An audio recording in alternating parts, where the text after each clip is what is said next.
પાટણ જિલ્લાનું આ મહાદેવનું મંદિર પાંડવો વખતનું માનવામાં આવે છે.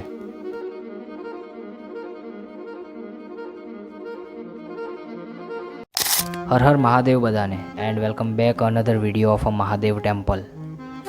લોહેશ્વર મહાદેવ, જેને આપણે લોટેશ્વર મહાદેવના નામથી પણ ઓળખીએ છીએ. પાટણ જિલ્લાના શંખેશ્વર તાલુકાના લોટેશ્વર ગામમાં આવેલું ભગવાન લોહેશ્વર મહાદેવનું મંદિર પાંડવો અને મહાભારત કાલીન માનવામાં આવે છે.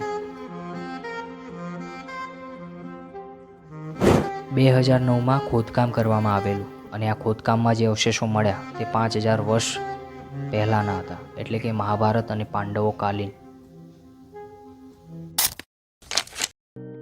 ભાઈ, લોહેશ્વર મહાદેવ મંદિરની સામે 5 કુંડ અહીંયા છે.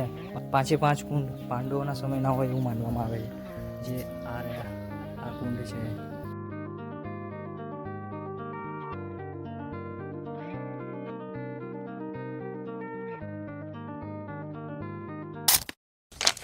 આ લોટેશ્વર મહાદેવનો મહિમા આ પંથકમાં બહુ વધારે માનવામાં આવે છે. અને તમે અહીંયા આવ્યા છો કે નથી આવ્યા એ કમેન્ટમાં જરૂર લખજો. બાકી મળીએ નવા વિડીયો સાથે. હર હર મહાદેવ, વંદે માતરમ, જય હિન્દ. ઓકે, મળીએ.